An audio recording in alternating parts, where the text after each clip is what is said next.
Shalom, selamat pagi. Yuk kita dengar firman Tuhan tentang paradigma yang baru. Kita mulai dari Roma 12 ayat 2. Roma 12 ayat 2, itu ayat yang terkenal ya. Janganlah kamu menjadi serupa dengan dunia ini, tetapi berubah oleh pembaruan budimu sehingga kamu dapat membedakan manakah kehendak Allah, apa yang baik, yang berkenan kepada Allah dan yang sempurna. Roma 12 ayat 2. Kalau saudara ingat, ketika orang Israel sudah dekat tanah perjanjian, sudah mau masuk, lalu dikirimkanlah 12 pengintai. Masing-masing dari suku ya yang memang diutus, dipilih.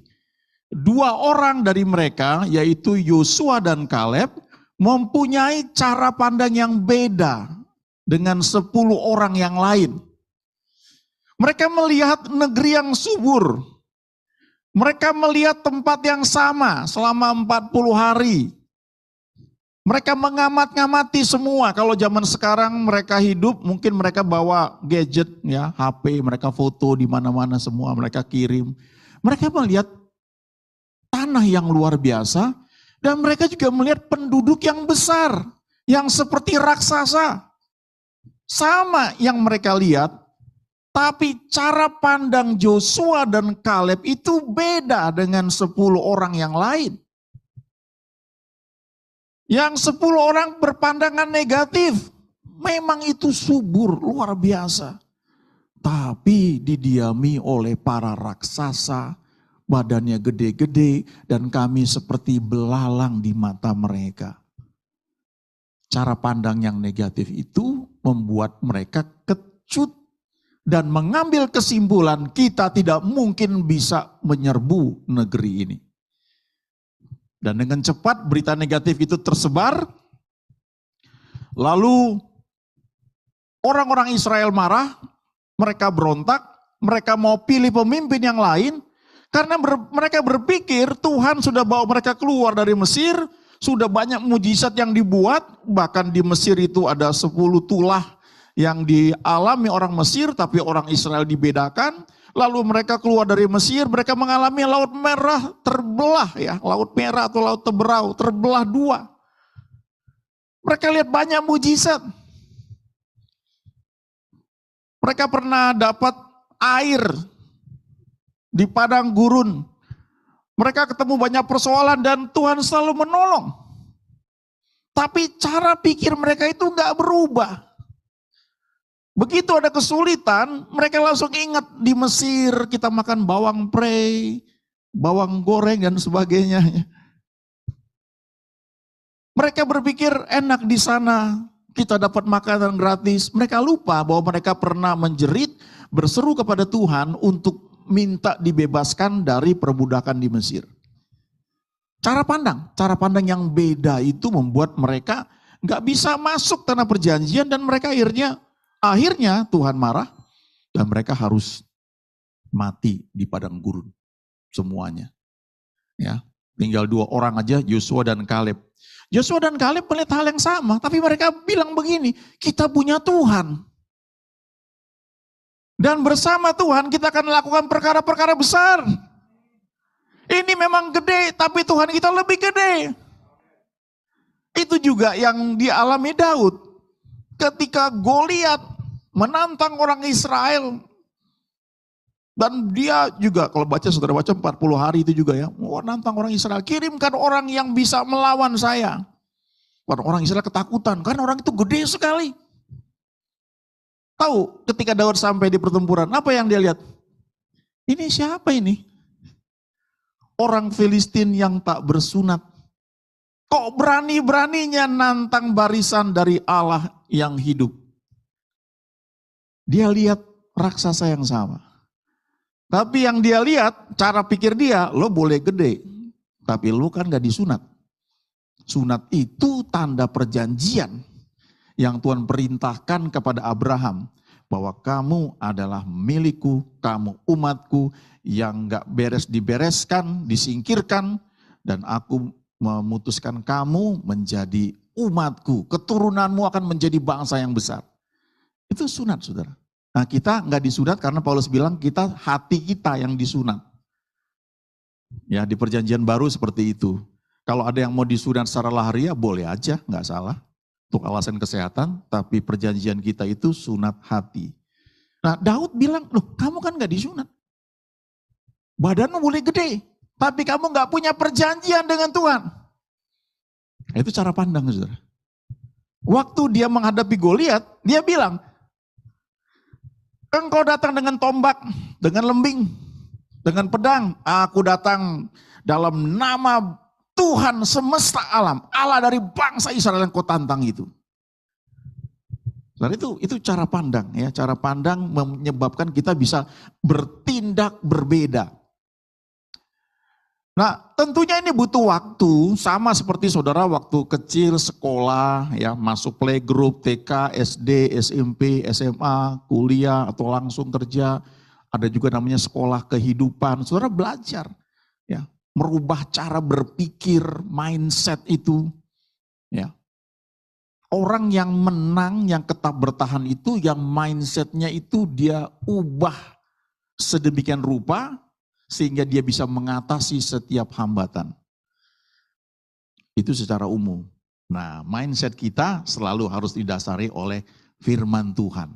Dan firman Tuhan menjanjikan tidak hanya kemenangan, saudara, tapi hal-hal yang baik Tuhan sediakan buat kita. Kolose 3 ayat 2 berkata, pikirkanlah perkara yang di atas, bukan yang di bumi. Ya. Ini kalau saudara hubungkan dengan doa yang Tuhan Yesus ajarkan kepada murid-muridnya, doa Bapa kami, ya, kita diajar memikirkan perkara yang di atas. Yang di atas ini yang di surga, itu keputusan dibuat.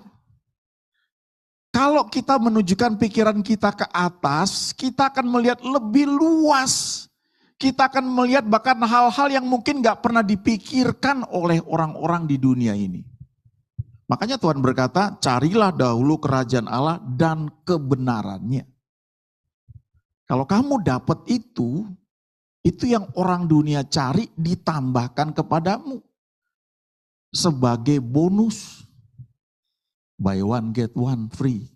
Kira-kira kayak gitu, saudara. Kalau yang suka pakai aplikasi pasti tahu, saudara ya. Pakai ini, dapat ini, dapat. Ya. Matius 6 ayat 9. Ketika Tuhan Yesus mengajarkan doa kepada murid-muridnya.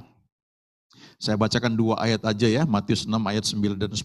Karena itu berdoalah demikian. Bapa kami yang di surga, dikuduskanlah namamu. Ayat 10. Datanglah kerajaanmu, jadilah kehendakmu di bumi seperti di surga.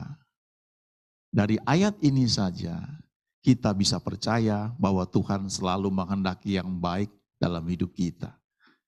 Sebab di surga nggak ada penyakit, di surga nggak ada kesusahan, di surga nggak ada kesulitan, yang ada adalah sukacita senantiasa.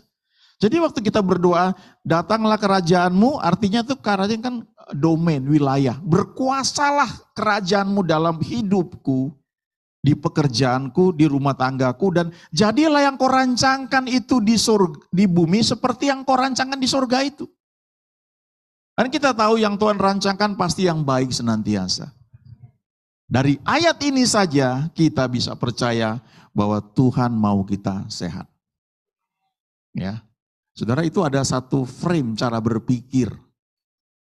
Memang kalau kita baca Alkitab sepotong-sepotong bisa bingung.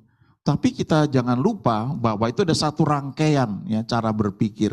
Salah satu yang Tuhan tunjukkan bahwa kehendak Dia yang di surga itu tentu yang baik, itu diinginkan supaya bisa datang dalam kehidupan kita. Kenapa diajarkan doa seperti ini? Karena kita punya kehendak bebas. Kan kita bisa milih. Waktu kita berdoa, datanglah kerajaanmu, jadilah kehendakmu di bumi seperti di surga. Itu kehendak bebas kita memutuskan, Tuhan, aku mau rancanganmu yang baik itu, yang di surga terjadi dalam hidupku. Ya. Mindset kita ini mesti kita senantiasa hubungkan dengan mindset yang ada di surga. Artinya cara berpikir yang Tuhan inginkan supaya kita punya. Di perjanjian lama ada Roh Allah, Roh Kudus ada, tapi tidak selalu menyertai orang-orang yang Dia pakai. Itu sebabnya ketika Daud jatuh dalam dosa, dia berdoa, janganlah mengambil rohmu yang kudus daripadaku. Kalau di perjanjian baru, Tuhan Yesus berkali-kali berkata, aku akan mengirim kepada kamu seorang penolong yang lain, dan dia akan tinggal di dalam kamu. Dia akan menyertai kamu selama-lamanya. Itu yang ngomong Tuhan Yesus. Kita hidup di zaman yang sangat luar biasa, saudara. Roh Allah itu diberikan kepada kita, tinggal di dalam kita. Makanya kita dikatakan bait Allah. Karena ada roh Allah dalam hidup kita. Ada hamba Tuhan yang sangat ekspresif dalam berdoa.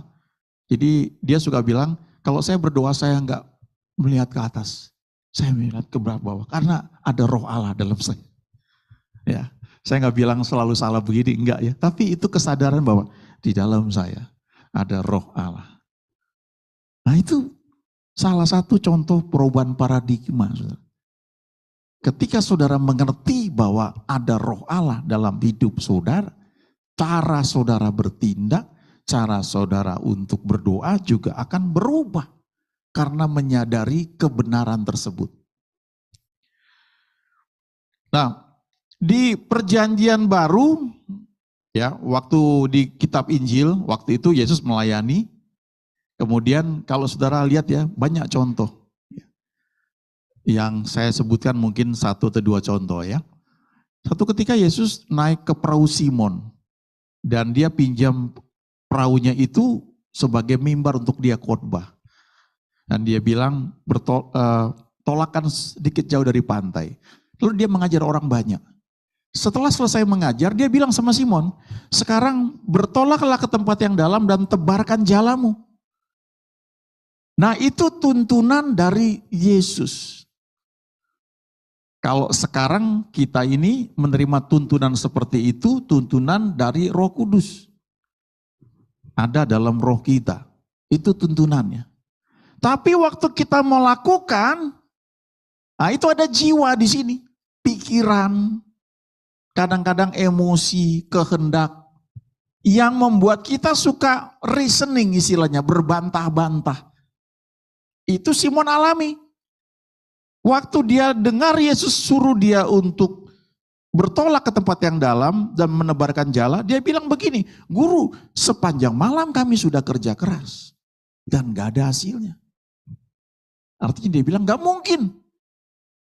Tapi karena engkau yang menyuruhnya, aku mau taat juga.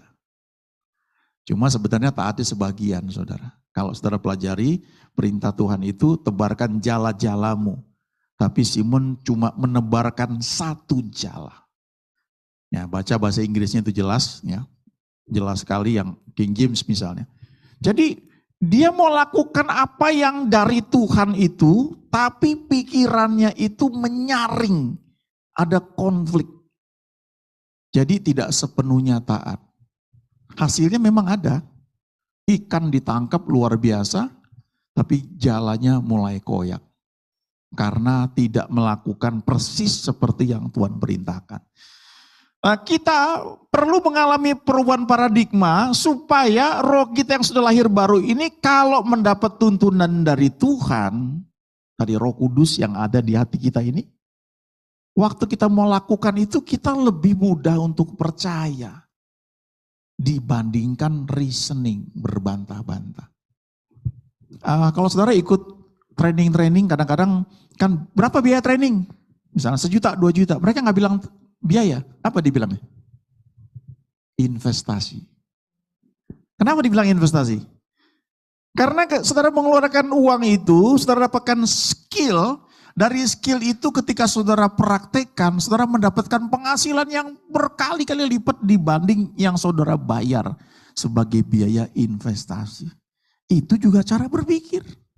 Paradigma. Saya punya teman suami istri pengusaha ya, cukup kaya lah saudara. Dia kaget juga waktu ngobrol-ngobrol, dia cerita. Ya. Dari sejak bertahun-tahun yang lalu, orangnya murah hati. Tapi ketika orang mau pinjam uang, dia bilang, saya nggak pernah kasih. Karena saya nggak mau nanti pikiran saya terganggu. Tapi ketika dia pinjam, saya beri. jumlahnya belum tentu seperti yang dia pinjam. Jadi ketika dia memberi, dalam pikiran dia ini, saya nggak pinjamkan, saya beri, saya lepaskan gitu. Dengan cara seperti itu, dia merdeka. Tapi kalau kita mau bisnis, ya kita lihat proposalnya, kita hitung-hitungan. Ya, mau berapa ini ya? Nanti kembali berapa? Kalau rugi ya kita harus sadar bahwa itu memang risiko. Supaya nggak menjerat di pikiran sini. Jadi ganjel gitu. Nah, pikiran itu yang seringkali menjadi penghalang apa yang dalam roh kita ini bisa keluar, saudara. 1 Petrus 2 ayat 9 ya, kamu adalah bangsa yang terpilih, imamat yang rajani. Nah, ayat ini sebenarnya saudara, ribuan tahun sebelumnya itu ada di Yesaya 61 ayat 6. Ini ayat yang kalau saudara melayani Tuhan apalagi ya sepenuh waktu ya, ini ayat yang bagus saudara. Kalau saya percaya ini bukan hanya orang full time ya, tapi ini memang firman Tuhan. Yesaya 61 ayat 6. Tetapi kamu akan disebut imam Tuhan dan akan dinamai pelayan Allah kita. Kamu akan menikmati kekayaan bangsa-bangsa dan akan memegahkan diri dengan segala harta benda mereka. Di luar ini jubah kita mungkin bisa jadi pejabat, ya, menjadi profesional, pengusaha. Tapi di dalam ini kita adalah imam Tuhan. Wah, itu hebat saudara. Karena janjinya apa? Kamu akan menikmati kekayaan bangsa-bangsa. Itu janjinya. Ya, nah enggak cukup waktu untuk menggali lebih jauh lagi ya. Saya ribuan tahun lagi sebelumnya kalau kita baca di Kejadian, bukan Kejadian ya, Keluaran 19. Keluaran 19 ayat 5 dan ayat 6. Ini ceritanya orang Israel sudah dibawa keluar dari Mesir, kemudian sudah lewat Laut Teberau, kemudian lewat padang gurun Syur, ya, kemudian mereka kehausan, gak ada air, lalu mereka berhenti di Mara, airnya itu pahit. Nah, kalau saudara ikut rombongan ke Israel lewat Mesir, itu akan mampir di sumur di Mara itu, air yang pahit. Air itu pahit, kemudian ketika Musa berseru-seru dan Tuhan menunjukkan sepotong kayu, dilempar ke dalam sumur itu, mata air di Mara itu jadi manis. Lalu Tuhan memberi ketetapan-ketetapan pada mereka, lalu habis itu mereka sampai di Elim, dan selanjutnya kalau saudara baca airnya mereka sampai di gunung di Sinai. Nah, waktu itu Tuhan memberikan firman ini di Keluaran 19 ya, ayat yang ke-5 dan ayat ke-6. Jadi sekarang jika kamu sungguh-sungguh mendengarkan firman-Ku dan berpegang pada perjanjian-Ku, maka kamu akan menjadi harta kesayangan-Ku sendiri dari antara segala bangsa. Sebab akulah yang empunya seluruh bumi. Ayat 6, kamu akan menjadi bagiku kerajaan imam dan bangsa yang kudus. Itu rencana Tuhan buat orang Israel sebenarnya. Seluruh bangsa itu menjadi kerajaan imam. Kamu akan dipakai untuk melayani bangsa-bangsa lain. Tapi dalam prakteknya kan mereka berontak, mereka buat lembu emas. Akhirnya ketika Musa turun dari gunung, dia lihat orang Israel menyembah lembu emas, dia marah. Lalu dia bilang, siapa yang memihak padaku? Nah, saudara lihat orang Lewi yang ngumpul ke Musa. Lalu baca ceritanya ya, mereka membunuh ya orang-orang yang melakukan penyembahan berhala, dan akhirnya orang Lewi yang dipakai sebagai imam. 11 suku yang lain enggak. Dan kalau kita melihat orang Lewi di perjanjian lama itu, mereka menikmati perpuluhan, 1/10 dari 11 suku. Dan itu harus yang terbaik.